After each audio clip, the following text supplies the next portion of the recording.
chanter tout haut, tout haut, tout haut, ce que tu as fait pour moi. Je proclamerai la gloire de ton nom. Taka, taka, taka, taka. Merci beaucoup et toute l'adoration. Oh, tu ferais mieux d'acclamer mieux que ça, mon ami.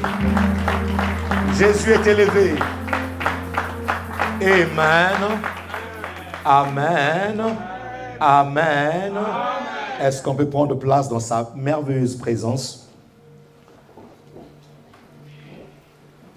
Je vous salue tous au nom de notre Seigneur Jésus. Dieu est bon, n'est-ce pas? Parce qu'il a permis que ce matin que nous puissions être là. C'est vraiment une faveur, une grâce du Seigneur. Nous ne l'avons pas mérité, mais Dieu par sa grâce a voulu que nous puissions être là. Et que le Dieu de grâce te bénisse pour ton obéissance à ce que tu as sanctifié le nom de l'Éternel. Tu as sanctifié le jour de Dieu et tu es venu simplement communier dans sa sainte présence. Nous saluons notre famille qui nous suit au travers des médias. Que Dieu vous bénisse aussi pour votre fidélité et pour votre enthousiasme. Et j'aime toujours le dire et pour la confiance que vous nous témoignez. Et j'ose croire que Dieu, au travers de sa parole, vous restaure, vous transforme et fait de vous les véritables enfants de Dieu tous les jours. Amen. Alors, j'aimerais quand même souligner quelque chose. Vous savez, lorsqu'un enfant commence à obéir aux parents, il commence à faire bien les choses, les parents de temps en temps doivent l'encourager. Amen. Je veux que tu puisses acclamer toi-même aujourd'hui parce que tu es venu à l'heure un peu. Tu as fait l'effort de venir à l'heure. Non, acclame bien pour toi-même. Ouais. Non, acclame bien, je t'encourage. Voilà.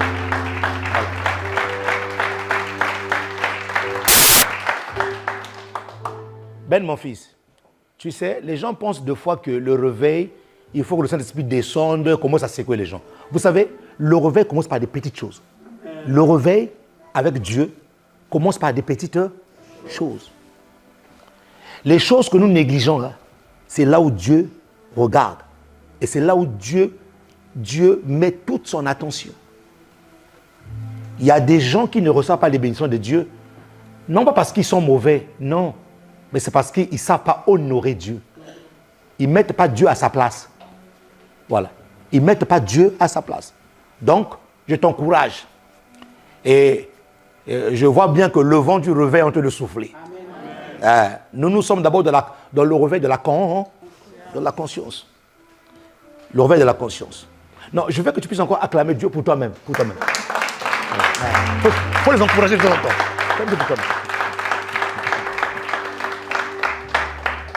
Alléluia.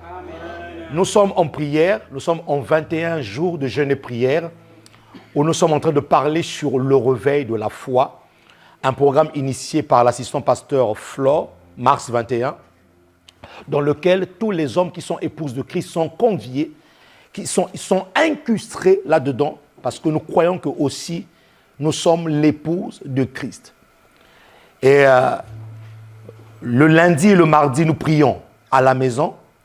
À partir de mercredi, jeudi, vendredi, nous sommes en présentiel. Il n'y a pas de chaise. Nous sommes à même le sol, avec des plaids à même le sol, et nous cherchons la face de Dieu. Amen. Et je vous dis encore une chose, mes amis. Il ne peut pas avoir de réveil s'il n'y a pas une vie de prière. C'est pour ça que le diable combat ta vie de prière. Et lorsqu'il y a des programmes comme ça à l'église, comme de par hasard, c'est en ce moment-là que tu es très occupé. Tu vois, le diable va s'arranger que tu sois très occupé pendant cette période-là. Pourquoi? Parce qu'il veut t'empêcher de recevoir ta bénédiction. Il veut t'empêcher d'ouvrir le ciel sur toi. Il veut t'empêcher d'entrer dans ta destinée. Et c'est en cela que tu dois être discerné. Tu dois discerner que non. Le diable, tu ne voleras pas la grâce que Dieu a déployée en cette saison dans ma vie. Tu ne la voleras pas. Et tu ne m'empêcheras pas de pouvoir vivre cette grâce-là. Qui me d'amène. Donc, nous commençons encore cette semaine notre mars 21. Lundi, mardi, tu es à la maison, mais à partir de mercredi, j'avais dit une chose. à partir de mercredi, jeudi, vendredi, dès que tu finis ton travail, avant de rentrer sur la maison, viens prendre ton cadeau ici, là. Et on a fait exprès de mettre ce programme à 19h30 pour que toutes les personnes qui travaillent puissent avoir le temps de venir fléchir leurs genoux et de commencer à prier Dieu. Et de commencer à crier à Dieu. La personne qui sera mieux habilitée à secouer son ciel, ce n'est même pas le pasteur, c'est toi-même. Parce que tu connais ton problème. Tu connais ce qui ne va pas. Tu as des attentes vis-à-vis de Dieu. Tu as des promesses qui ne sont pas encore accomplies. Mon ami, ces choses-là ne se feront que dans la présence de Dieu. Et donc, les trains de ce monde ou les défis de ce monde ne puissent pas t'empêcher de vivre ce moment-là. Qui me dit Amen. Et tous les jeudis, comme ça a été dit ici, l'église est en prière. Prends ton créneau de 2 heures. Jusqu'à présent, je ne vois que 2 ou 3 personnes qui mettent leur nom là-bas. Mais je vais commencer à voir au moins 10 personnes, 15 personnes sur la liste. Qui me amène ici là? Toute la journée, tu es en prière et tu prends un créneau de prière. Tu prends un créneau de prière. 2 heures de prière pour lequel tu vas être focalisé à la prière où tu demandes à Dieu le réveil. Seigneur, commence à me réveiller moi-même d'abord. Réveille ma famille. Réveille, Seigneur, l'église. Même l'église est endormie. Réveille l'église. Réveille, Seigneur, ceux qui se meurent tous les jours, qui vont en enfer tous les jours sans te connaître. Et oui, il y a des âmes qui vont en enfer tous les jours sans connaître Dieu. Seigneur, souffle un vent de réveil dans leur vie. Réveille-moi, Seigneur, afin que je ne passe pas à côté de tes promesses. Réveille-moi, réveille ma conscience. Tu pries pendant 2 heures, comme il était dit ici. Même si tu es au travail, même en travaillant, connais que ton esprit soit en prière. Qui me amène? Même au travail, je dis, attention, je ne t'ai pas dit, fuis le travail, abandonne le travail ou commence à négliger le travail. Non, même en travaillant, ton esprit est en prière. Tu pries, tu pries, tu pries, tu pries, et Dieu te bénira, Dieu te récompensera par rapport à ça. Contrairement à ce qui a été dit, ça je vais rectifier une chose, nous ne sommes pas en ligne. Non, il n'y a pas de prière en ligne. Il n'y a pas de prière en ligne. Chacun prie chez soi et à 19h, nous sommes ici en prière. Nous clôturons ici en prière. Qui me dit Amen? Nous avons dit cette année, on va prier. La jeunesse, préparez-vous, nous allons aller à la montagne de l'Éternel. En avril, nous sommes avec vous, nous allons aller prier avec vous. Et lorsque nous revenons avec les jeunes, nous montons encore au moins 72 heures de prière encore. Il n'y a pas d'amen ici là. Dis à ton voisin, tu dois aimer la prière. Voilà. Assez, c'est assez, il faut que ça change. Il faut que ta vie change. Il faut que ta situation change. On ne peut pas continuer à prier Dieu et puis faire ignorer des problèmes qui sont autour de nous. Non. Non. Il faut que ça change. Amen. Mets ta main droite sur le cœur. Seigneur, merci pour ta parole ce matin. Merci pour le Saint-Esprit. Merci de nous parler. Merci de doter en nous cette toute forme d'incrédulité et d'implanter en nous ta parole. Que ta parole vienne nous changer.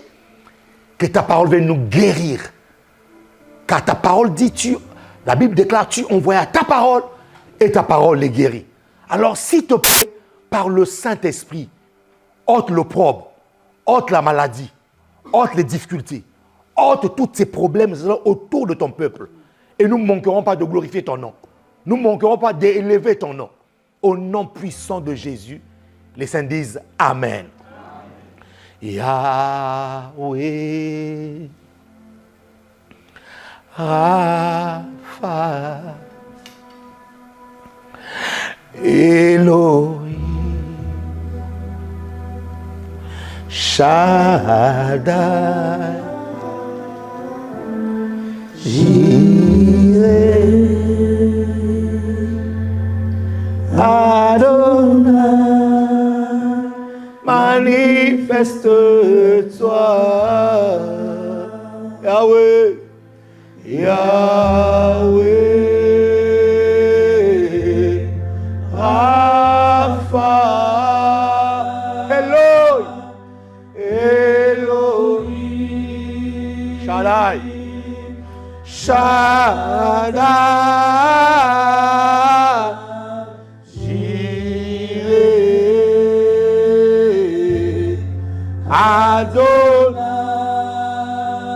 manifeste-toi. Yahweh, Rapha, Elohim, Elohim, El Shaddai,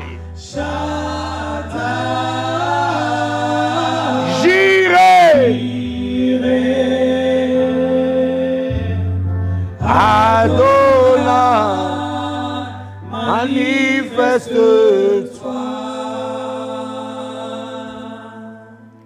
Yahweh,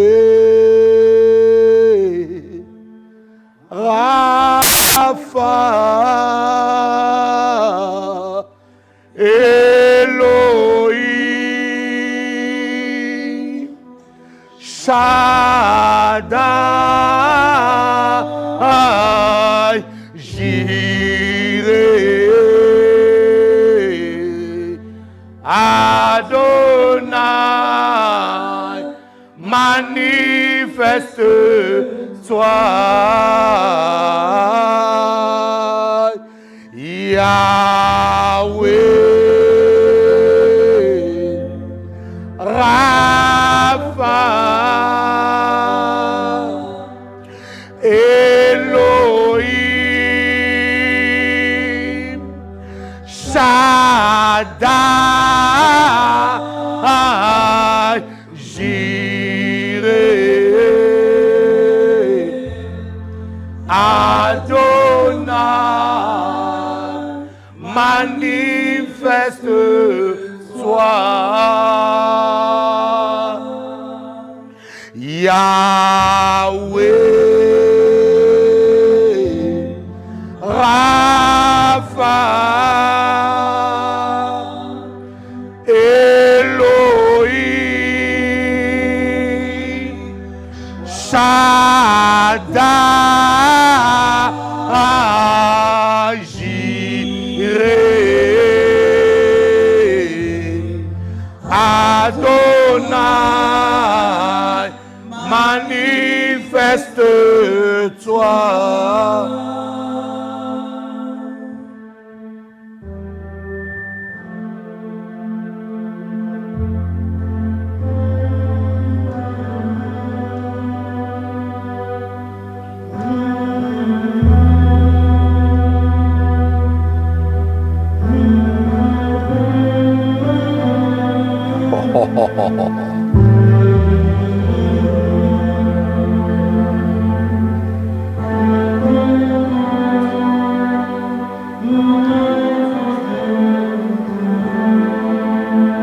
Tout doucement.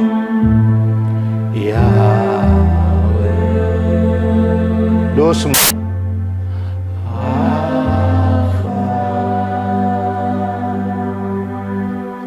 Elohim.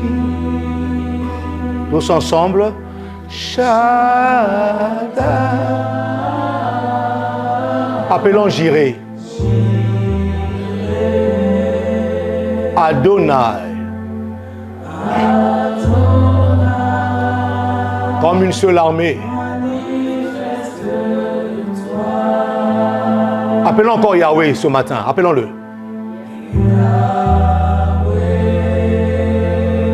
Elohim. Appelle Elohim. Appelle Elohim. Shaddai.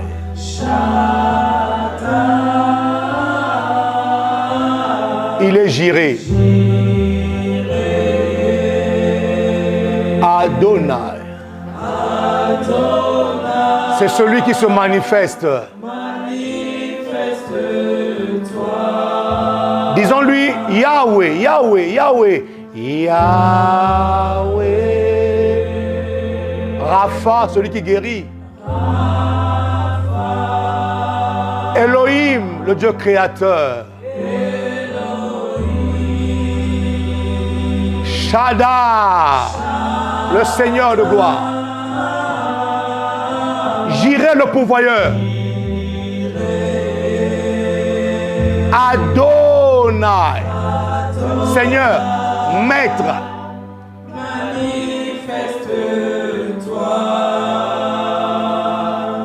que ton nom soit élevé, Père. Que ton nom soit glorifié par le nom de Jésus. Les saints disent Amen. Les saints acclament le Seigneur de grâce.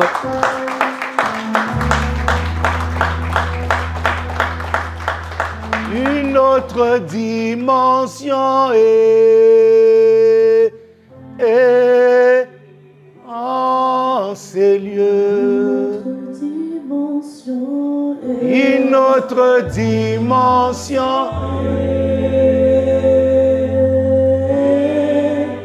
en ces lieux. Une autre dimension est en ces lieux. Une autre dimension est en ces lieux. Une autre dimension est Seigneur en ces lieux. Éphésiens 5, verset 14.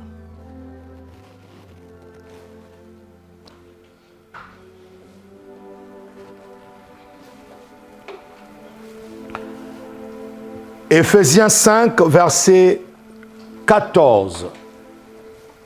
C'est pour cela qu'il est dit, réveille-toi, toi qui dors, relève-toi d'entre les morts et Christ t'éclairera. Je prophétise sur ta vie que c'est le temps de l'éclairage dans ta vie. Et que toute ténèbre qui régnait encore se transforme en lumière par le nom de Jésus qui est de Nazareth. Je déclare et décrète sur ta vie que ta vie ne sera plus jamais la même. Je déclare et décrète sur ta vie qu'une nouvelle saison commence pour toi. Que là où les ténèbres avaient régné, là où les ténèbres avaient dominé, à dater d'aujourd'hui, des ténèbres ne régneront plus jamais. Et que peu importe la durée de la nuit, le jour finit par apparaître un jour. Et j'annonce sur ta destinée un nouveau jour. Jour de gloire, jour de gloire, jour de distinction, jour de progression, jour de guérison, jour de paix, jour de joie. Au nom de Jésus, les saints disent Amen d'ici là.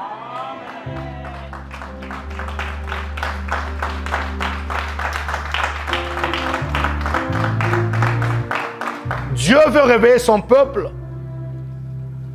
Dieu veut que nous marchions à la lumière de sa parole.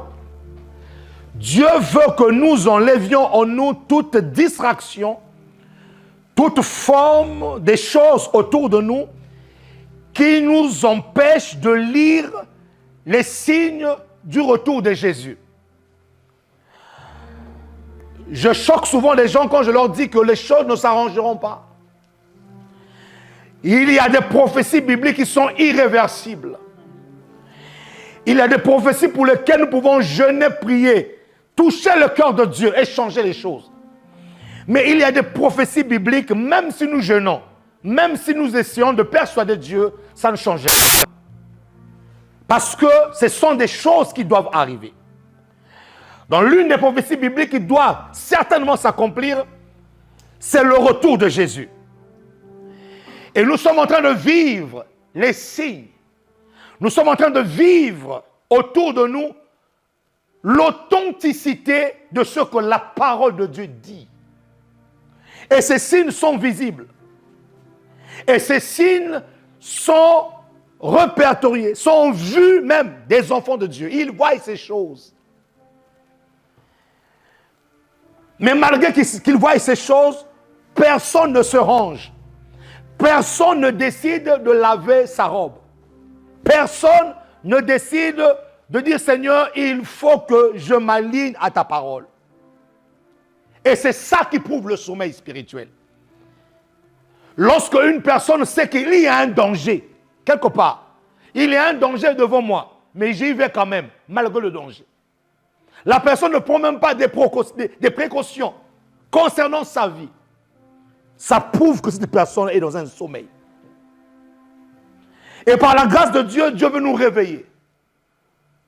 Par la grâce de Dieu, Dieu veut faire en sorte que quand même, que toute la vie, toute notre vie, après avoir adoré Dieu, après avoir servi Dieu, qu'on n'ait pas à rougir devant le Seigneur et que nous dise que je ne t'ai jamais connu.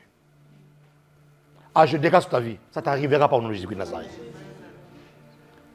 Il ne faut pas que tu aies à rougir devant Dieu, devant celui que tu as servi, devant celui que tu as adoré toute ta vie.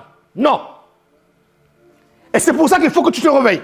Il faut véritablement que tu te réveilles. Et nous avons dit que le réveil commence par la repentance. Une vraie repentance. Et dans cette repentance-là, cette repentance est divisée en deux parties. Le pardon. Demander pardon. Si tu es un enfant de Dieu, un chrétien, né de nouveau, rempli du Saint-Esprit, pour que le mot pardon soit libéré dans ta bouche, il faut qu'on puisse intercéder. S'il te plaît, je te demande d'aller revoir ta vie chrétienne. Tu as un sérieux problème. Parce que nous avons dit que Dieu dit dans sa parole, pardonne-nous nos offenses, comme nous pardonnons aussi à toutes les personnes qui nous ont offensés. Donc, j'insiste sur ce point. Tu retiens ton pardon, Dieu aussi retient son pardon. Donc, le pardon est une puissance qui libère. Il y a des destinées bloquées. Il y a des destinées qui n'avancent pas à cause du manque de pardon. Et je répète encore ceci, et je dis, Dieu sait que ce qu'on t'a fait là, on t'a fait très mal. Tu n'as pas à informer Dieu sur ce qu'on t'a fait, il le sait. Et il sait que ça t'a fait très mal. Il sait que cela a créé en toi des chocs. Mais malgré ça, Dieu te dit, pardonne. Pourquoi? Parce que si tu ne pardonnes pas, tu bloques ta destinée. Tu n'avanceras pas. Et je répète ceci. Même si tu prends 40 jours de jeûne et prière, en train de prier Dieu pour un problème, tu sortiras de là sans exaucement. Pourquoi? Parce que ta destinée, nous avons dit une chose, ta destinée est où? Ta destinée est dans ton cœur. Selon Proverbe 4, verset 23, nous l'avons dit. Garde ton cœur plus que toute autre chose, car c'est de ton cœur, c'est de ton corps que viennent les sources. Mot source veut dire racine. Mot source veut dire commencement. Alors comment veux-tu commencer alors que les sources de ta vie qui sont dans ton cœur sont bloquées par un manque de pardon? Les sources de ta vie, et je répète ceci, ta destinée n'est pas dans le futur, non, ou ton futur n'est pas devant toi. Quand on parle du futur, le futur est en toi. Ton futur est dans ton présent. Oh mon Dieu, ton futur est dans ton présent. Quand je dis que ton futur est dans ton présent, ton futur dépend de l'état de ton cœur maintenant. Si l'état de ton cœur n'est pas celui que Dieu désire voir, tu bloques ton futur. Tu es en train de s'aimer les grains pour aujourd'hui que tu récolteras demain. Donc il est impératif. Écoutez-moi très bien, Église du Seigneur. Le pardon n'est pas une option dans la vie chrétienne. Je ne choisis pas de pardonner ou je choisis de pardonner. Non, non. Ce n'est pas je choisis. Tu n'as pas le droit de choisir. Il n'y a pas d'alternative. Il n'y a pas d'option. Tu dois pardonner. Parce que si tu ne le fais pas, tu mets une croix sur ta destinée. Regarde un peu ta vie depuis que tu n'as pas pardonné là. Qu'est-ce qui avance? Non. Tu peux avancer de 5 pas, tu recules de 10. Tu peux avancer de 10, tu recules de 30 pas. Pourquoi? Parce que tu n'as pas compris que ta destinée, écoute-moi très bien, ta destinée, ce n'est pas ce que tu fais là en partant travailler, nuit et jour, et même en épargnant. Tu peux avoir épargné 100 000, 200 000 euros, 15 millions d'euros, et échouer avec ces 15 millions d'euros là. Pourquoi? Parce que ton cœur n'arrose pas ta vie. Les sources de la vie qui doivent sortir de ton cœur. Dieu est tellement bon, Dieu est tellement... C'est un sage architecte. Il a pris l'avenir d'un peuple, il a pris l'avenir d'une personne, il l'a mis dans son cœur. C'est pour ça que les gens qui ont des cœurs haineux ne prospèrent pas.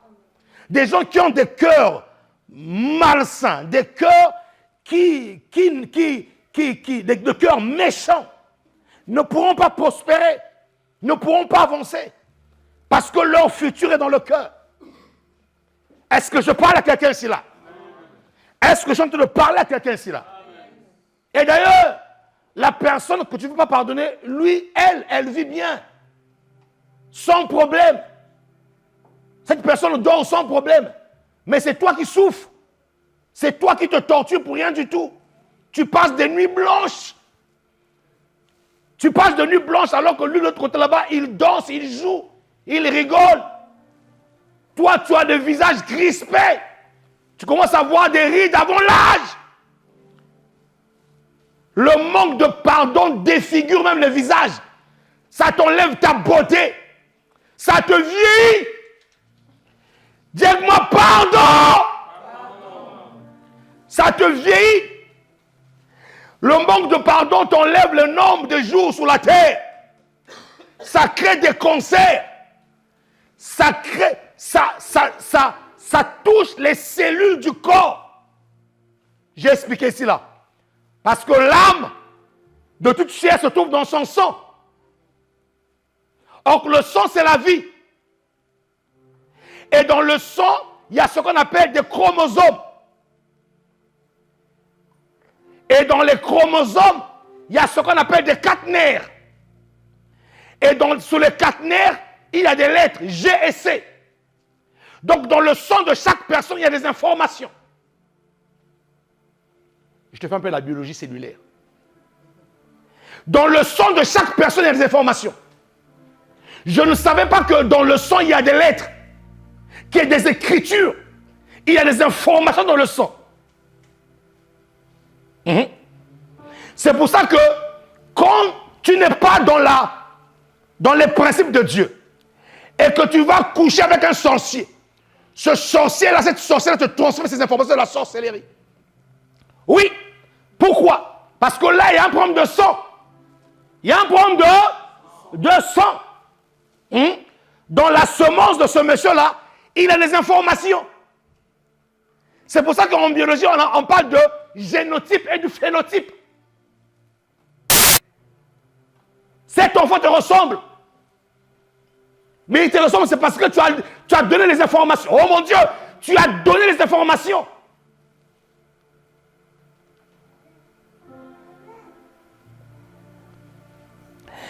Et dans les chromosomes, il y a ce qu'on appelle les ARN, RNT.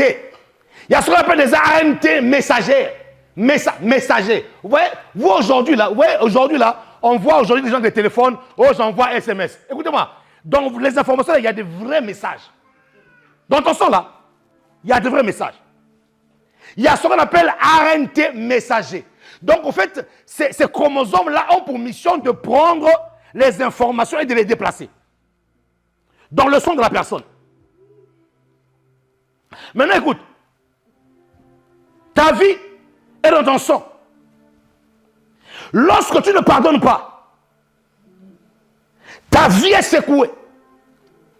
Ton cœur n'est pas en paix. Et quand ton cœur n'est pas en paix, ton âme, l'âme, c'est ta vie. Parce que la vie, l'âme, de toute chair, c'est dans son sang.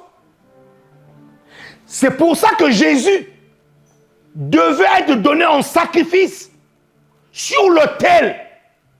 Jésus devait donner sa vie. En fait, en donnant sa vie, Jésus a racheté notre vie. Donc, il devait y avoir vie pour vie. Vie pour vie. Et lorsque ton âme est secouée, ça veut dire que c'est ton sang qui est secoué.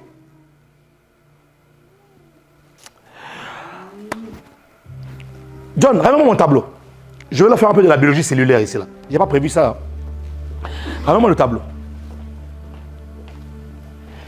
Mes connaissances de première année de DUG en chimie, biologie, géologie sont remontées à la surface. Ramène-moi le tableau. T'en fais pas, tu vas comprendre ça. John, dépêche-toi s'il te plaît. Dis-moi pardon! Ah, tu ne le dis pas comme vivant. Dis-moi pardon!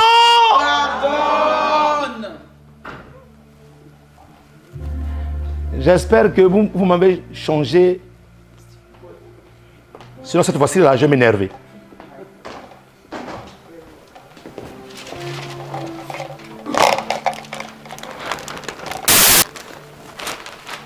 C'est lequel, John? C'est ça ou c'est ça? Les deux. Hein? Regardez. Pardon. Dans le son, il y a des informations. Dans ton son, il y a des informations. C'est pour ça que tu ne dois pas coucher avec n'importe qui. Il y a des gens qui sont devenus sorciers et sorcières parce qu'il y a eu échange de son. Et il y a des personnes, au fait, aussi, qui, dans leur jeunesse, dans leur folie de jeunesse et par leur méconnaissance, ont fait des alliances de sang. On s'aime tellement, ils ont coupé ils ont fait une petite incision là. Tu bois mon sang, moi aussi je bois mon sang. Eh mon Dieu, on t'a avalé ta vie. Si tu as fait ça une fois dans ta vie, il faut venir nous voir, on va te délivrer.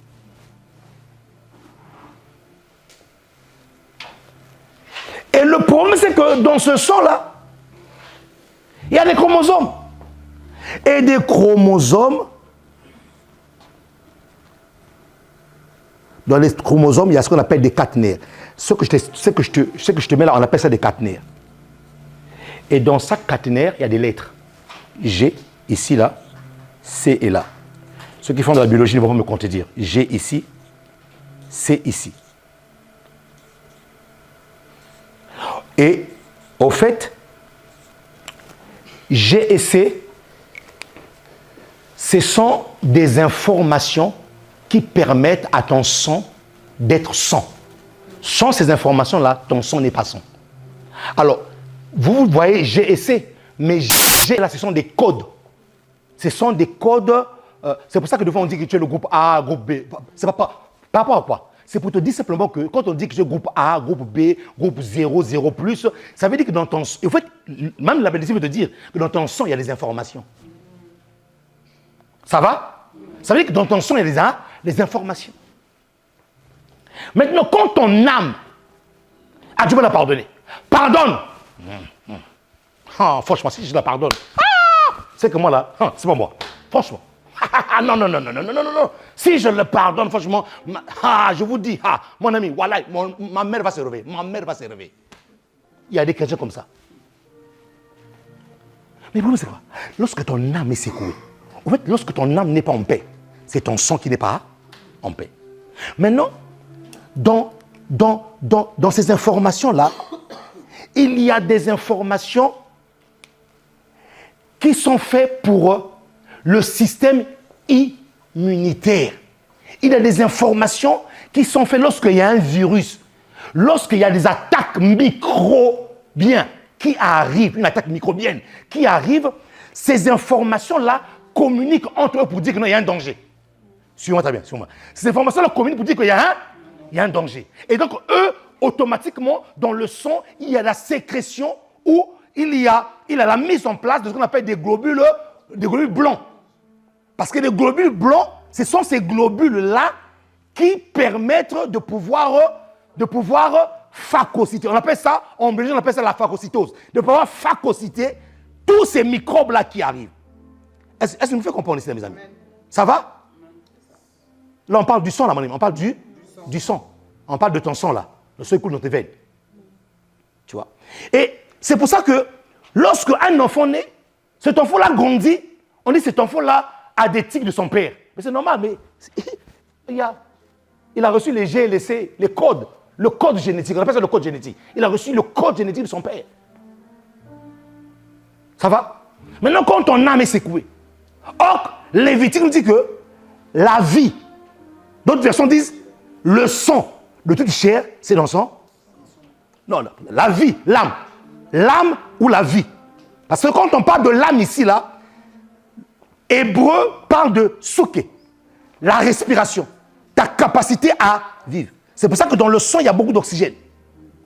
Ta capacité à souké, respirer. Et cette vie-là, ça veut dire, ça se trouve dans le sang. Vous comprenez? Ça se trouve où? Dans le sang. Ça va? Ça se trouve où? Dans le sang.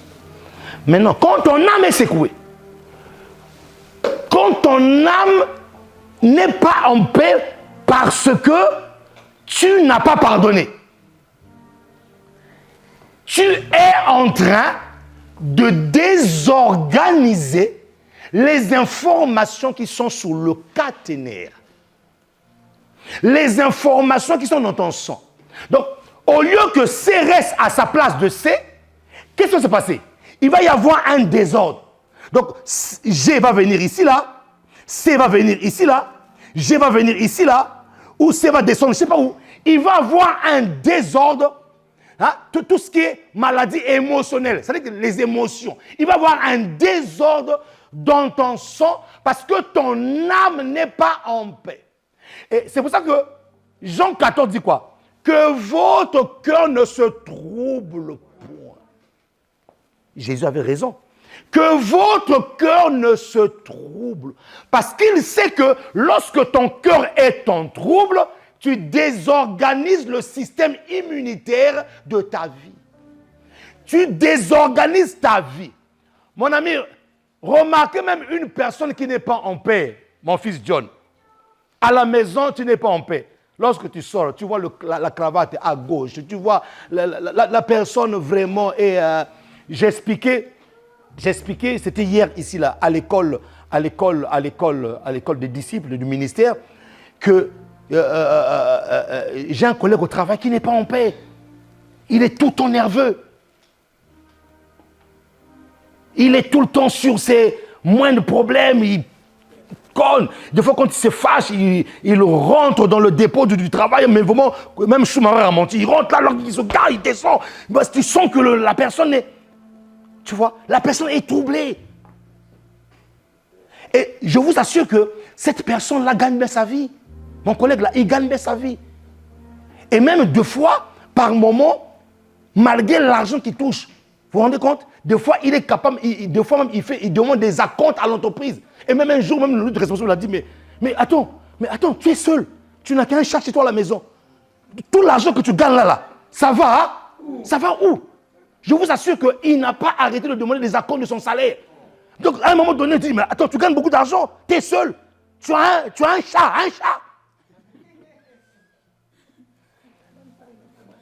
Mon ami, je suis pasteur. Et même quand je parle avec lui, un jour, j'expliquais cela. Un jour, j'ai dit, viens un peu. Je l'invite au café et on parle. J'ai dit, il faut que tu achètes une maison. L'appartement qu'il a là aujourd'hui, c'est moi qui l'ai poussé à acheter ça.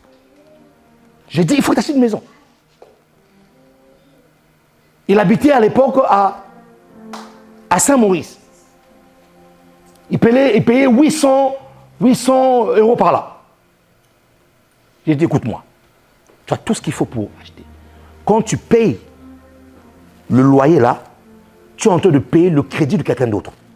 Donc, il vaut mieux prendre un crédit et payer le crédit pour toi-même. Et pratiquement toutes les semaines, j'étais derrière lui. Et finalement, il a fini par acheter. Et deuxième chose, j'ai dit, mais mon gars, il faut que tu te maries. Donc j'ai essayé de l'exhorter. Il est athée. Il assume qu'il est athée. Mais moi, en tant que pasteur, je ne regarde pas que tu sois athée ou pas. Je veux t'aider. J'ai dit, il faut que tu te maries. Alors, lui, c'est quelqu'un qui mélange et l'alcool, et la cigarette. Donc, ce qui a fait qu'à un moment donné, sa dentition, là, mon ami, c'est parti à gauche, à droite et tout ça. Et c'est devenu jaune. Et ce jour-là, on parle, alors sois pas à rigoler. Ce jour-là, on parle. Il dit, mais mon ami, il faut que tu te maries. Il dit, oui, ça ne faut rien, il faut que je me marie. Mais d'abord, il faut d'abord que j'arrange mes dents parce que je ne vois pas quelle est la femme qui va aller foutre sa langue là-dedans parce que c'est tellement pourri, mes dents. Il faut vraiment que je puisse... J'ai dit, mais oui, mais fais-le. Le problème, c'est quoi? Le problème, c'est que son âme n'est pas en paix. Il gagne bien sa vie. Mon ami, il gagne. Le problème, ce n'est pas de bien gagner sa vie. Est-ce que tu es en paix? Que votre cœur ne se trouble point. Parce que quand ton cœur est troublé, tu désorganises ton sang. Dans ton sang, il y a les informations. Et c'est ce qui fait que tu deviens faible. Lorsqu'il y a une attaque microbienne qui arrive, le moins de virus tu chopes. Le moins de virus. Pourquoi? Parce que tes globules blancs qui devaient être organisés dans la paix. Et je comprends pourquoi est-ce que lorsque Dieu crée l'homme, il met l'homme dans l'Éden. L'Éden veut dire le jardin de délices. Dieu a mis l'homme dans la paix. Dieu ne t'a jamais créé dans le trouble. Lorsqu'il y a un trouble à côté de toi, arrête-moi ce trouble-là. Tu dois arrêter ce trouble. Dieu ne t'a jamais créé dans le trouble. Ta vie a été créée dans la paix. Parce que si Adam n'était pas en paix, Adam n'allait même pas manifester la dimension de Dieu qui était en lui. Dieu a ramené les animaux auprès d'Adam. La Bible dit pour voir comment est-ce qu'il les nommerait. Mais si Adam n'était pas en paix, Adam n'allait pas manifester la dimension de Dieu qui était en lui. Il y a des choses qui nous écrasent. Il y a des choses qui nous pétinent. Non pas parce qu'on n'est pas fort dans notre cœur, dans notre sang. Le sang est en trouble qu'on n'arrive pas à manifester le héros qui est caché en nous. Dites-moi pardon.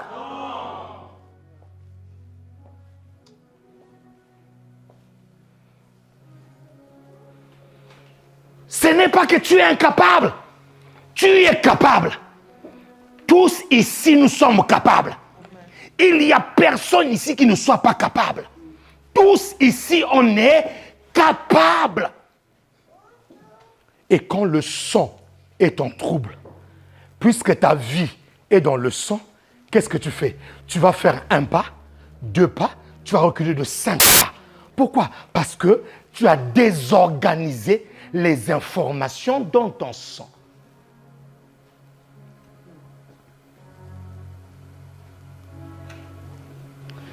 Et c'est pour ça même qu'il est conseillé souvent, lorsque une femme est enceinte, évite les disputes, évite de te battre, évite d'injurier, parce que ton enfant est en train de recevoir toutes ces informations en lui. Et vous allez voir des enfants qui naissent avec des blessures prénatales. Vous allez voir un enfant qui naît, le visage frustré, un enfant qui sort comme ça là. Donc l'enfant sort déjà en position de guerre. Pourquoi? Parce qu'il a entendu des assiettes volées à la maison. Il a entendu des coups. Son sang, alors que l'enfant est encore un fœtus, son sang était secoué. Les parents ont désorganisé les informations. Lorsque l'enfant sort, l'enfant comme ça. Ils sont où? Ils sont où? Je vais les tuer. Ils sont où? L'enfant est déjà un guerrier. Et tu t'étonnes que l'enfant est en trouble, tu t'étonnes que l'enfant est déséquilibré. Ce sont des blessures prénatales. Ça se passe dans le sang. Dis-moi, c'est dans le sang que ça se passe. Oui.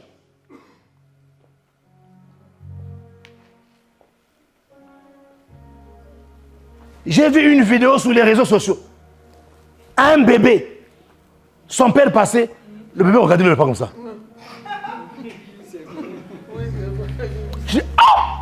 J'ai dit, mais ces gars-là, où est-ce qu'ils vont prendre ces vidéos-là? Le bébé qui était comme ça. Là, pour dire, non, vous m'avez fait du mal, vous là. Avant que je vienne au monde là, vous m'avez fait du mal. Libère ton cœur. Que votre cœur ne se trouble point. Croyez en Dieu et croyez en moi. C'est-à-dire que le cœur, pour ne pas que le cœur puisse se troubler, tu dois être un homme de foi. Même si quelqu'un te ramène des problèmes, dans ma foi, je crée ma paix moi-même. Lorsque quelqu'un me dit que non, ça va pas aller dans ma foi, je dis que ça va aller. Pourquoi? Je n'ai pas envie de troubler mon sang. Je n'ai pas envie de troubler ma vie. Parce que la vie de toute chair se trouve dans le sang. Et quand tu ne pardonnes pas, tu bloques ton sang, tu crées des agitations. Ta vie est en trouble. Au fait, ce que tu vois autour de toi, dans ta vie, n'est que le reflet de ce que ton sang est troublé. Les informations sur les 4 nerfs de ta vie ne sont plus à leur place. Qui peut acclamer le Seigneur ici? Oh, qui peut acclamer Jésus ici là?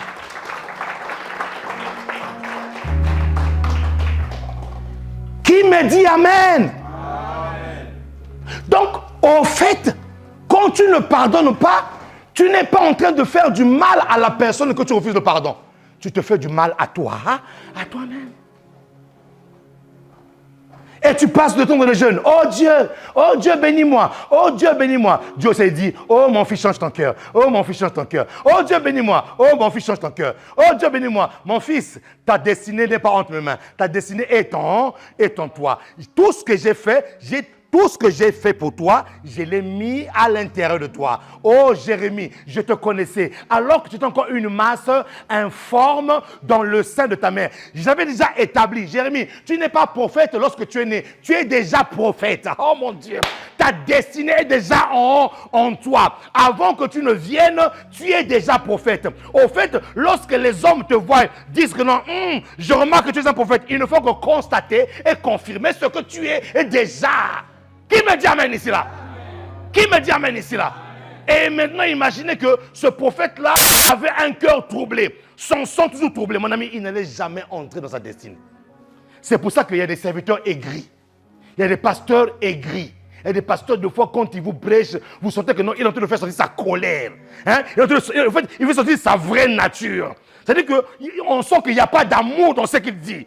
C'est-à-dire qu'il n'y a pas le souci de voir des âmes transformées. Non, on sent que c'est une personne aigrie, une personne amère. On sent que même son sang-là est en trouble.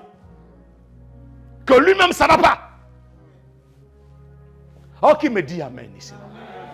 Dis-moi pardon. On dit encore pardon. Oui. C'est dans ton intérêt. C'est dans ton intérêt. Et nous avons dit qu'il y avait une différence entre s'excuser et pardonner. Dieu ne t'a jamais demandé de t'excuser. Les excuses ne guérissent pas le cœur. Les excuses est une bonne formule de politesse. Qui me dit amen ici là? Les excuses, c'est une bonne formule de politesse. Les excuses soulagent. Ça montre que non, tu es un enfant respectueux. Mais le pardon guérit le cœur. C'est le pardon qui guérit le cœur. Donc, enfants de Dieu, ne rentrez pas dans ce piège-là en disant, oh, de toute façon, je me suis déjà excusé. Non. Il y a une différence entre excuser et pardonner. Et on a fait les occurrences des mots ici, là. Le dimanche dernier, on a dit que le mot excuser n'apparaît que 4 fois dans la Bible. De Genèse à Apocalypse, ça n'apparaît que 4 fois. Donc Dieu ne t'a jamais demandé de t'excuser. Mais en revanche, le mot pardonner, le mot pardonner et toute la conjugation qui va avec, apparaît au moins 300, on avait dit quoi? 320 ou 321 fois dans la Bible. Donc quand on fait un peu la balance, il n'y a pas match. Dieu ne t'a jamais demandé de t'excuser. Tu peux t'excuser, c'est une formule de politesse, oui, mais c'est le pardon. Au fait, c'est là où on voit aussi que dans chaque mot de la Bible, il y a une puissance. Dans chaque parole, dans chaque mot biblique, dans chaque parole de Dieu, il y a une puissance. Et lorsque tu le fais avec ton cœur, tu es en train de guérir le cœur. La guérison de ton âme se trouve dans le pardon, pas dans l'excuse. Et on n'arrange pas des problèmes en faisant un cadeau. Non, je fais un cadeau pour m'excuser. Ton cadeau là ne va jamais résoudre le problème. C'est ouvre ta bouche et parle. Ouvre ta bouche et dis les mots. Parce que le monde a été créé par la parole. dis des mots. Quand tu vas épouser ta femme devant le pasteur ou devant le maire, quand on te dit, monsieur, madame, jurez-vous fidélité à un tel, voilà, de la chérir. Bon, vraiment, c'est la récitation. Mais en réalité, moi, je ne vis même pas ça. De vivre et tout ça. Mon ami, tu aides ta bouche, tu ne dis pas. Même quand tu dis, le maire va dire, monsieur, ouvrez votre bouche et pas. Voilà, tu ne dis pas, jurez-vous fidélité. Monsieur, parlez. Non, ça ne veut rien dire. C'est pour ça que même dans le fonctionnement d'un couple, entre le mari et la femme a été créée pour être rassurée. La femme a été créée pour être rassurée. Une femme qui est mariée avec un homme qui n'est pas rassuré. Mon ami, la femme est capable de te dire 10 000 fois de la journée, dis-moi, même-moi. Est-ce que tu m'aimes? Oui, je t'aime à midi. À 15 heures, est-ce que tu m'aimes? Oh, mais chérie, je t'ai dit à midi. Non, mon ami, il faut répéter, je t'aime. Oui. C'est comme ça. Mais toi, si tu me souhaites que je t'aime là, non, il faut lui dire ça. Le monde a été créé par la parole. Même si ce jour-là, elle met une robe qui est froissée. Oh chérie, ta robe là, elle est belle. Elle a besoin d'entendre ça. Je vous dis. Vous savez, moi, j'étais quelqu'un d'introverti. Moi, je suis quelqu'un d'introverti. Vous voyez? Je suis quelqu'un d'introverti. Au début de mon mariage, je ne comprenais pas ça. Moi, j'étais introverti. Tu vois? Quand tu me parlais câlin, moi, j'entendais caillou. Oui? Non, je vous dis la vérité. Jusqu'à ce que je comprenne que non, la femme a besoin d'entendre, d'écouter. C'est pour ça que vous, les maris, les nation. Quand vous ne dites pas à vos femmes des mots doux, il y a un bandit derrière là-bas qui dit des mots doux. Faites attention. Il y a un vrai bandit là-bas qui sait bien le faire.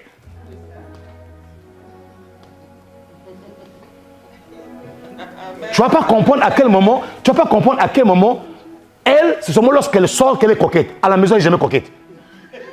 Mais quand elle sort, j'ai raté tout à l'heure. Parce qu'elle sait que non, dès que je suis habillé là, il y a quelqu'un d'autre qui va dire non, oh non, magnifique. Mais toi là, même si elle rentre à la maison, même si elle fait une coiffure qui est comme ça là, même pas de magnifique. Tu vois comme si tu n'as pas vu. Tu as besoin de délivrance. Tu vois comme si tu n'as pas vu. La femme est partie faire 3 heures chez la coiffeuse. Elle a tiré. Elle rentre là comme ça. Rouge besoin aussi, elle a mis. Mais toi, l'homme, même pas un mot.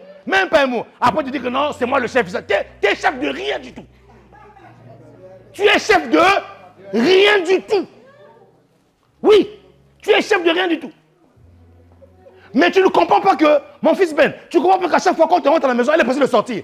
Chérie, tout à l'heure, elle était chez Carrefour, hein, mais dit, je retourne. Oh chérie, j'ai oublié quelque chose. Parce qu'elle a trouvé quelqu'un qui dit, oh tu es magnifique. Elle a trouvé quelqu'un qui dit, magnifique. Tellement qu'à la maison là-bas, ça tête de Mathieu, ça ne pas dire magnifique. Mais quand tu entends quelqu'un qui, mon ami, le cœur de la femme.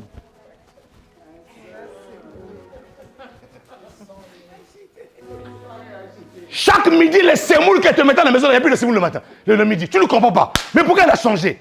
Dis, parle-lui, parle.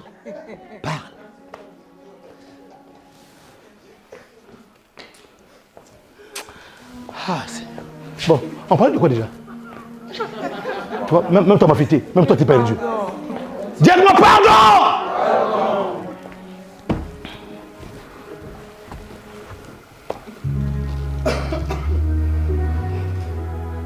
Qui peut acclamer le Seigneur ici?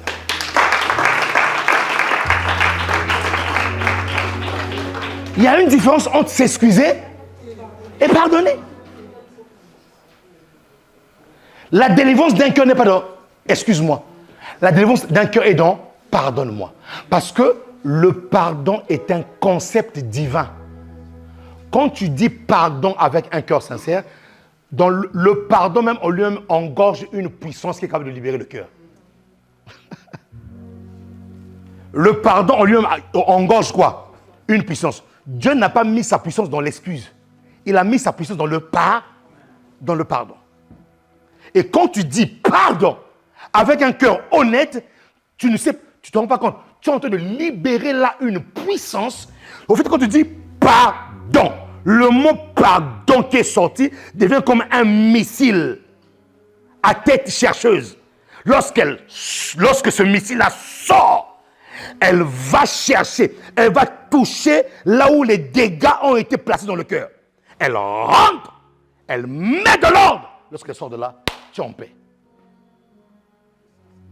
Et lorsque une personne te pardonne sincèrement dans son cœur et que la personne ne fait pas semblant, toi, quand tu reçois ce pardon-là, tu sais que la personne est sincère dans ce qu'elle est en train de dire. Mais quand la personne n'est pas aussi sincère, tu sais aussi que ça là, le gars là, il est en train de me berner. Il est en train de m'endormir. Parce qu'il y a des grands dormeurs, des grands endormisseurs. Ça va, mes amis? Ça va?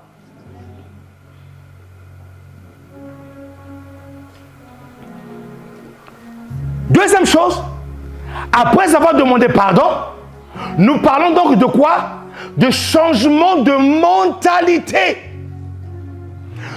La vraie repentance commence par demander pardon. Le process commence par le pardon, mais le process ne s'arrête pas par le pardon. Il faut que tu changes ta mentalité. Celui qui confesse ses péchés et qui le... Dernier où? Il faut me mettre le verset là. Je ne vous ai pas donné ça là. Cherchez-moi ce verset. Ma fille, cherche-moi ce verset là. Celui qui... Et qui? Merci. Cherche-moi ce verset là.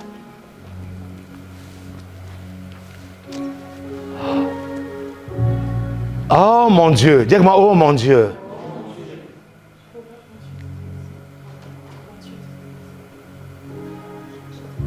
Regardez, tu as commencé à demander pardon, mais cela ne s'arrête pas. Ça, c'est la première démarche. Maintenant, la repentance, la vraie repentance, commence par demander pardon, mais elle consiste à un changement de système de pensée. Ta pensée est un système. Dans ta pensée, il y a tout un système. Oh! Dans ta pensée, il y a tout un... C'est tout un... Jacques explique ceci. Lorsque tu tombes dans le péché, une personne ne tombe pas dans le péché le jour où il pêche. Suivez le processus. AP. Celui qui tombe dans le péché ne tombe pas dans le péché le jour où il pêche. Ce que Jacques nous explique, c'est que ça commence par la convoitise. Quand la convoitise est née dans le cœur, quand la convoitise est une forme de pensée. Quand elle est née dans le cœur, lorsque une personne commence à entretenir sa convoitise, la convoitise étant entretenue, Jacques dit que cela maintenant engendre quoi? Le péché. C'est la convoitise qui engendre le péché. Au fait, il y a une différence entre convoitise et péché. Une personne qui convoite n'est pas encore dans le péché, mais il est en voie de péché. Une personne qui convoite est dans un processus de péché. Mais à quel moment cela devient péché? Parce que la convoitise est quelque chose qui se passe dans la pensée. C'est lorsque tu commences à entretenir constamment, tous les jours, la même pensée, que cette pensée-là va finir par développer une force. Oh! Je me nourris pourquoi? Je me nourris parce que je vais avoir de la force. Et donc, imagine que tu passes quelque part, tu passes un jour, tu vois une paire de lunettes. Lorsque tu passes, tu vois la paire de lunettes dans la vitrine, tu admires la paire de lunettes. Deuxième fois, tu passes, tu n'as pas d'argent d'acheter pour acheter la paire de lunettes. Tu commences à dire, ah, j'aurais aimé. Vous voyez comment ça commence? Suivez le process. J'aurais aimé que cette paire de lunettes soit à moi. Deuxième fois, ah mais vraiment, je n'ai pas toujours les moyens, mais vraiment, est-ce que je ne peux pas me l'offrir? Là, en fait, tu ne fais pas attention, tu commences à entrer petit à petit dans ce qu'on appelle la convoitise. Tu n'as pas encore péché, mais tous les jours, quand tu penses à cette lunette-là, tu veux la voir, mais même comme tu n'as pas de moyens, tu veux voler. Voilà, tu commences à voir des pensées de voler. Tu vois, tu passes une fois, deux fois, et à chaque fois que tu vois la paire de lunettes et que tu as envie de voler, c'est ce qu'on appelle, tu es en train d'entretenir une pensée. Tu es en train de la nourrir. En fait, tu es en train de donner à cette pensée-là des vitamines A, des vitamines B, C, pour que la pensée se développe. Sans te rendre compte, tu es en train de développer une pensée. Et le jour viendra, lorsque cette pensée-là t'aura suffisamment contrôlé ou aura suffisamment grandi, lorsque cette pensée-là aura suffisamment pris de la taille, lorsque cette pensée aura suffisamment bien grossi, lorsqu'elle aura bien grossi et prise de la taille, cette pensée-là va commencer à te contrôler et à te dominer. Tu ne sauras même pas à quel moment, où le même jour, un jour tu passeras là, tu vas voir ta main, sans faire un effort. Tu vas voir la main.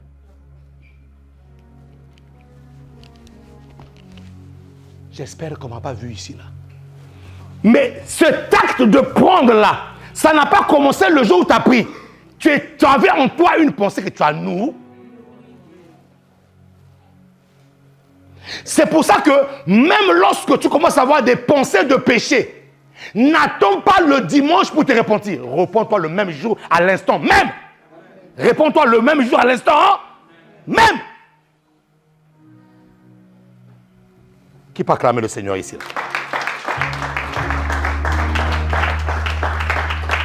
Donc, la repentance commence par le pardon, mais elle consiste à un changement de système de pensée. Proverbe 28, 13. Celui qui cache ses transgressions ne prospère point, mais celui qui les avoue. Celui qui vient, le mot avouer, qui dit sincèrement, oui, je l'ai fait, je demande pardon. Déjà, quand la personne commence à reconnaître ses fautes, cette personne entre déjà dans un processus de pardon. Parce que tu ne peux pas demander pardon pour une chose que tu ne reconnais pas. Donc il faut déjà reconnaître la chose. Celui qui est en train d'avouer ici, là, est la personne qui a reconnu. Lorsque tu reconnais, les avoue et les délaisse, obtient quoi? Dis avec moi, Dieu est prêt à manifester sa miséricorde. Mon miséricorde veut dire pitié, sa compassion. Miséricorde, dans le vrai même sens de l'hébreu, veut dire rein. Quand Dieu dit, tu as ma miséricorde, ça veut dire que tu as été placé dans mes reins. Tu es caché dans les reins de Dieu. Et quand tu sors du processus du pardon et que tu commences à noyer dans le péché, tu n'es plus dans les reins de Dieu. Quand quelqu'un dit j'ai obtenu miséricorde de la part de Dieu, ça veut dire que Dieu m'a replacé dans ses reins.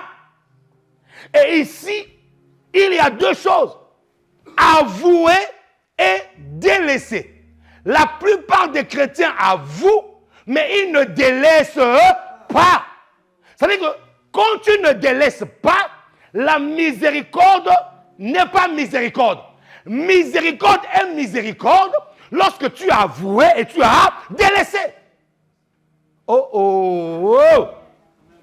Et c'est ça la vraie repentance. La vraie repentance, c'est que j'ai avoué, j'ai demandé pardon, mais je dois changer mon système de pensée. Pourquoi? Parce que le monde est gouverné par les pensées. Mon ami, le monde est gouverné par les pensées. Je répète encore, le monde est gouverné par les pensées. Ce sont les pensées qui nous gouvernent. Avant que ce micro soit micro, ce micro a existé dans la pensée de celui qui l'a créé. Ce micro était un objet immatériel. Ce micro était pensé. Et le jour où la personne a pensé et que la personne a matérialisé sa pensée, aujourd'hui, ce micro nous gouverne. Pourquoi? Parce que si je me trouve devant un grand public, pour que celui qui est autrefois là-bas puisse m'écouter, j'ai besoin d'utiliser quoi? Le micro. Mais le problème c'est quoi? Celui qui a créé ce micro-là, il n'existe plus. Il est mort depuis. Mais au jour d'aujourd'hui, sa pensée est encore en vie. Donc la pensée ne meurt pas. La pensée ne meurt pas. La pensée est immatérielle. On ne peut pas tuer une pensée. Il y a, certainement pour ceux qui suivent les informations, je vais te parler politique ici, mais il y a un phénomène qui se passe dans un pays. Je vais parler en parabole, pour ceux qui veulent comprendre, comprennent, parce que je n'ai pas envie d'utiliser certains termes ici. Il y a un phénomène qui se passe dans un pays. Et ce pays-là, pour ceux qui le reconnaissent, ça s'appelle le pays des hommes intègres. Alors, qu'est-ce qui se passe? Dans ce pays des hommes intègres, il y avait un homme qui était né à cette époque-là, qui avait créé ce qu'on appelle une révolution de son peuple. Mais le problème, c'est que il avait des idées, que ces idées-là, d'autres personnes qui voulaient les dompter n'étaient pas d'accord avec cette pensée-là. Et le problème, c'est que cette personne-là, ils ont fait tout ce qu'ils pouvaient faire pour le tuer. Mais le problème, c'est qu'ils ont tué l'homme, mais ils n'ont pas tué sa pensée. Alors, qu'est-ce qui se passe? Des années plus tard, 20 ans, 25 ans plus tard, 30 ans, on voit un autre jeune homme arriver dans ce pays, mais on a l'impression que c'est Machakatayaba. On a l'impression que c'est celui qu'on avait tué là qui est revenu. En fait, ce n'est pas lui qui est revenu. C'est la pensée de la personne qui est revenue. Qui ont te le voir depuis que je parle ici là? Et c'est bizarre.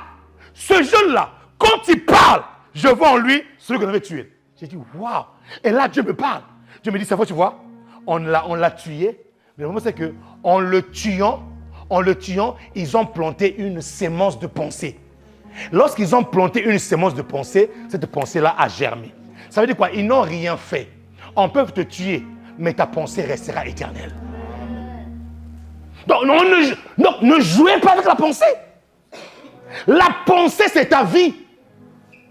Si tu demandes pardon et que tu n'as pas fait un changement de pensée, la sémence demeure. Dis-moi, la sémence demeure. Dis encore, la sémence demeure. Donc, le pardon, oui, mais maintenant, il faut que j'aille dans la présence de Dieu pour dire, oh Dieu, change-moi. Enlève en moi ces mauvaises pensées. De par ma propre force, je n'arrive pas. Mais par la puissance du Saint-Esprit, je sais que si je me soumets à lui, ces mauvaises pensées-là me quitteront. Qui me dit amen ici là? Il y a aujourd'hui des personnes qui sont dans un combat de mari de nuit, femme de nuit, parce qu'ils n'arrivent pas à passer leur nuit devant des films pornographiques. Ils sont là toute la nuit en train de regarder des films et ça nourrit ta pensée. Tu ne comprends pas, tu dors, tu as une visitation nocturne.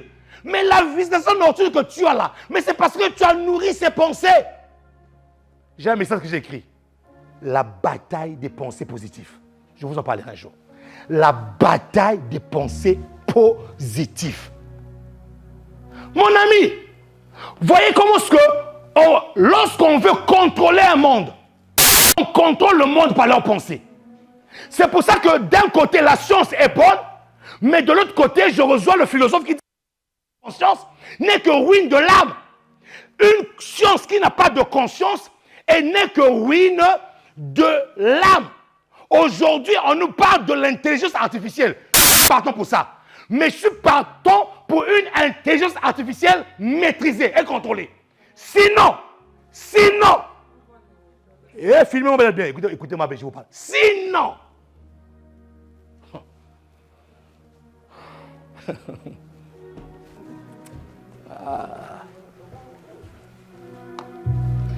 les gens sont en train de chercher les signes de la fin du temps, alors que les signes de la fin du temps sont devant leurs yeux. C'est devant leurs yeux. Les gens cherchent les signes de la fin du temps. Oh, les signes de la fin du temps. Mais c'est devant vos yeux. On est rentré dans un processus des humanoïdes très développé. Je suis pour ça. Mais je suis pour cette chose-là contrôlée, vérifiée, maîtrisée pour des fins bien déterminées. Si c'est juste en désordre, mon ami, on est en train de créer un monde dans un monde. Et ce que Dieu n'a pas créé, Dieu n'est pas responsable de ce qu'il n'a pas créé. Je répète encore, Dieu n'est pas responsable de ce qu'il n'a pas créé. Je répète encore, Dieu n'est pas responsable de ce qu'il n'a pas créé. Le monde est contrôlé par des pensées. Regardez, je suis en train de vous parler du changement du système de pensée. Tu te lèves le matin, tu prends ton panier. Tu dis, je vais chez Carrefour, je vais dans un centre commercial. Mon ami, quand tu rentres dans un centre commercial, tu ne vas pas comprendre à quel moment, en rentrant dans un rayon, automatiquement, on voit des choses, il y a quelque chose qui te dit, va dans tel rayon. Tu vas dans ce rayon-là. Et quand tu vas dans ce rayon-là, tu dis, cherche tel produit. Cherche tel produit. Quand tu vois le produit, prends le produit. Tu prends le produit. Il y a quelque chose qui te dit dans ta tête, il faut essayer ce produit-là. Tu sais pourquoi tu veux essayer ce produit-là? Parce que toute la semaine, on n'a pas arrêté de te bombarder avec les publicités de ce produit-là. Et tous ceux qui travaillent dans le domaine de la communication, de la publicité, savent ça. Ils connaissent vos goûts, ils connaissent vos émotions, ils connaissent ce que vous aimez, ce que vous aimez et ce que vous n'aimez pas. C'est la pensée. Quel est le rapport qu'il y a entre la publicité d'un yaourt et une femme nue? Montrez-moi le rapport. Montrez-moi le. On est en train de s'aimer en toi la pensée d'impudicité. C'est-à-dire que de la même manière, quand tu croques, quand tu prends une cuillerée de ce yaourt-là, tu penses à cette femme nue que tu as vue là. On t'injecte des... Ça va? On suit toujours là ou pas? On n'a pas coupé, hein?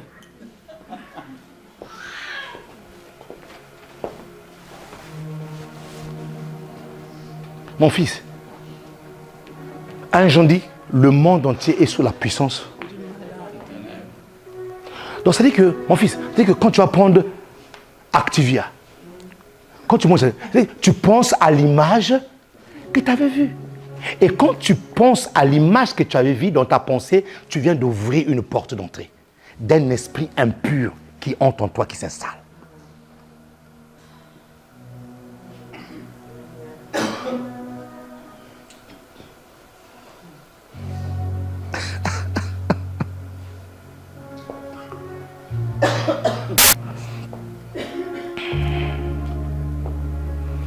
Si tu demandes pardon et que tu n'as pas brisé, détruit cette pensée-là, la sémence demeure encore. Donc, il faut demander pardon, mais aller briser cette pensée-là. Aller briser le maître, le chef qui te tient là-dedans. Et je répète, la vraie repentance consiste à demander pardon, mais elle consiste surtout en un changement de mentalité. Si tu ne changes pas ton système de pensée, la pauvreté est d'abord un système de pensée. Mon ami, si tu es pauvre dans ta pensée, même si on te donne 99 millions, 99 euros, tu mourras pauvre aussi longtemps que ta mentalité n'a pas changé. Le riche qui est riche dans sa pensée, lorsqu'il a même 5 euros, il dit je vais manger 4 euros, je vais épargner 1 euro. Alors qu'il n'a pas encore des milliards. Mais il a une mentalité de riche. Il voit investissement. Il y en a lorsqu'on leur donne le fruit, ils mangent le fruit. Ils mangent le noyau. Il n'y a même pas 1 euro d'épargne. Le jour où le problème se pose devant lui, il est là, il ne sait pas quoi faire. Il commence à dire, les démons m'attaquent. Ce n'est pas un démon qui t'attaque. C'est ton désordre, ton manque de connaissance. Le diable n'est pas là. change ton système de pensée.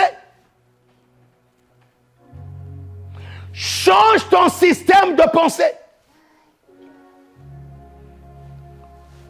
Le système de pensée qui n'est pas renouvelé est capable de rendre ton pardon nul et sans effet.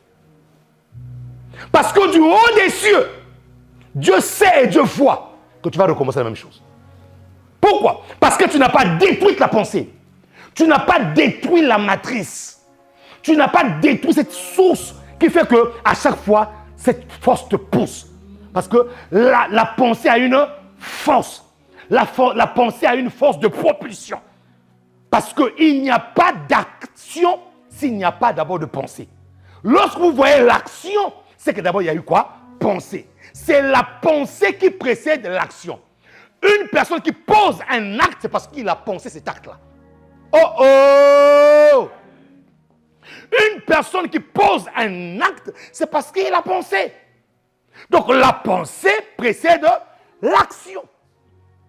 À quel moment je vois que la personne a changé ses pensées? C'est lorsque ses actions changent. Et là, je sais que la personne a fait un travail en elle-même. La personne s'est alignée. La personne a changé son système de pensée. Qui peut acclamer le Seigneur ici?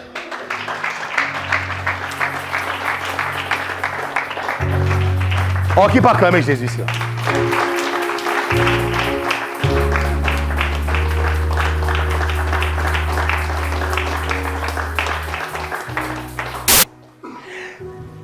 Et lorsque je termine avec ceci, parce qu'on a un service rapidement à faire.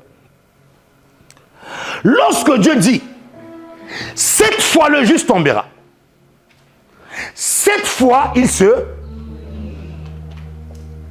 ça veut dire que Dieu te donne le temps de changer ton système de pensée. Je tombe une fois, Dieu dit, c'est pas grave. Relève-toi. Mais pendant que tu te relèves là, fais un travail en toi-même. Ce travail-là n'est pas encore arrivé jusqu'au bout. Tu tombes encore. Dieu dit, relève-toi. Mais pendant que tu te relèves là, mon fils, ma fille, change-moi ton système de pensée. On verra comment est-ce qu'on fait pour changer le système de... On verra ça. Tu tombes encore et tu tombes encore. Quand tu arrives au chiffre 7, Dieu dit, j'ai t'ai accordé la perfection pour que tu changes. Il n'y aura pas de 8e fois. 7 fois le juste tombe, 7 fois Dieu le relève. Ça veut dire que même dans la repentance, Dieu a donné un nombre, un chiffre à respecter. C'est entre 1 et 7. Si tu dépasses ce 7-là, mon ami, Dieu est capable de te vomir. Au fait, Dieu comprend que ça devient un jeu. Je vais aller pécher, après je vais demander pardon. Je vais faire ceci, de toute manière, Dieu est miséricordieux, il va me pardonner. Mon ami, ça s'appelle le péché contre le Saint-Esprit. Voilà. Tu sais que ce n'est pas bien ce que tu fais là, mais tu le fais quand même. Ça va? Ça va? Ça va? Donc, Dieu ne te condamne pas pour ce que tu... Mais Dieu voit le travail que tu fais. Et si tu n'as pas la force qu'il le faut, Dieu voit aussi comment est-ce que tu t'humilies devant sa face pour qu'il lui vienne te faire sortir de là. Oui, parce qu'il y a des véritables prisons. Il y a des véritables prisons. Il y a des gens qui sont des véritables prisons. Il faut que Dieu te fasse sortir de là. Mais Dieu doit voir ta volonté. Dieu doit voir ta soif. C'est pour ça que vous allez voir, à un certain moment donné, la personne qui te demande pardon, tu dis, ouais, pardon, je sais, que tu vas encore recommencer. Parce qu'à un moment donné, on ne te croit plus. Dieu a dit 7 fois. Toi, tu as dépassé les 7 ans, même à 100 fois. Il y a un problème. Mais écoute-moi très bien. Tu ne vas pas éterniser toute ta vie dans le même péché. Mais non, à un moment donné, il faut que ça s'arrête. Il faut que ça s'arrête. Tu ne dois pas t'éterniser à ça. C'est ça qui bloque ta vie. Jusqu'à ce que tu vas vieillir, tu n'as rien accompli sur la terre des hommes, tu as bloqué ta vie. Mais non, à un moment donné, il faut que ça change. Lève-toi, acclame le Seigneur. Lève-toi, acclame le Seigneur.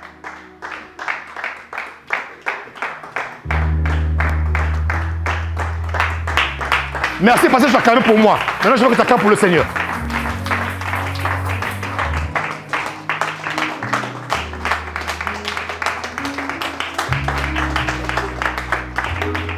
La repentance, pour qu'il y ait réveil, il faut qu'il y ait repentance. Dans la repentance, il y a deux éléments importants. Il y a le pardon et le changement de mentalité. Cela commence par le pardon, mais surtout, je fais un travail à moi-même. Je n'ai pas de force, ce n'est pas un problème. Va au pied du Saint-Esprit, dis Saint-Esprit, aide-moi.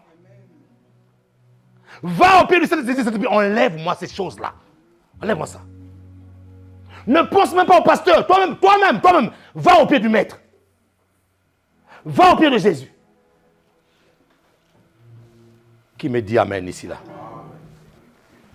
Père, par le nom de Jésus, aide-nous à changer notre mentalité. Aide-nous par le Saint-Esprit à nous soumettre. Seigneur, demandons pardon, oui, mais nous voulons surtout que ces choses-là ne demeurent pas. Celui qui avoue et qui délaisse obtient miséricorde. Nous voulons avouer et délaisser. Nous ne voulons pas seulement avouer et puis continuer à faire ce que nous voulons. Non, avouer et délaisser. C'est ce que nous voulons par le nom de Jésus. Les saints disent Amen. Acclame le Seigneur, acclame le Seigneur. Lève tes mains là où tu es. Nous sommes arrivés à la fin de ce culte, qui n'est pas la fin de la présence de Dieu. Deux choses. Pardon et changement de mentalité. Père, par le nom de Jésus, je libère ta grâce. Il n'y a pas de réveil s'il n'y a pas de repentance. Il n'y a pas de repentance s'il n'y a pas de pardon. Et il n'y a pas de repentance s'il n'y a pas un changement de mentalité. Père, que ta grâce soit sur nos vies, que ta paix soit sur nos vies, que ta joie soit sur nos vies, que la capacité de pardonner soit sur nos vies. Au nom puissant de Jésus-Christ de Nazareth, les saints disent Amen. Avant de partir, est-ce qu'il y a de nouveaux parmi nous, des personnes qui sont venues nouvellement ici à l'église? Lève ta main. Oh, alléluia. Plus fort que ça, plus fort que ça. Gloire au Seigneur.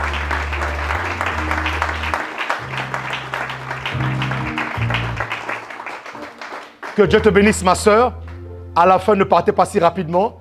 L'équipe d'accueil va prendre soin de vous, va prendre vos contacts, va vous parler plus amplement de l'église et on ne manquera pas, justement, de communiquer avec vous pour que la grâce de Dieu se répande dans vos vies. Amen. Que Dieu vous bénisse. Bon dimanche à tous et merci de m'avoir écouté. N'oubliez pas que nous sommes en mars 21. Nous sommes en train de jeûner, nous sommes en train de prier. Donc après le culte là, non manger, on mange à 18h. Après le culte, non manger, on mange à... Voilà, que Dieu te bénisse. Acclame le Seigneur, salut ton frère, c'est ta soeur. Bon dimanche à tous, que Dieu vous bénisse. Merci.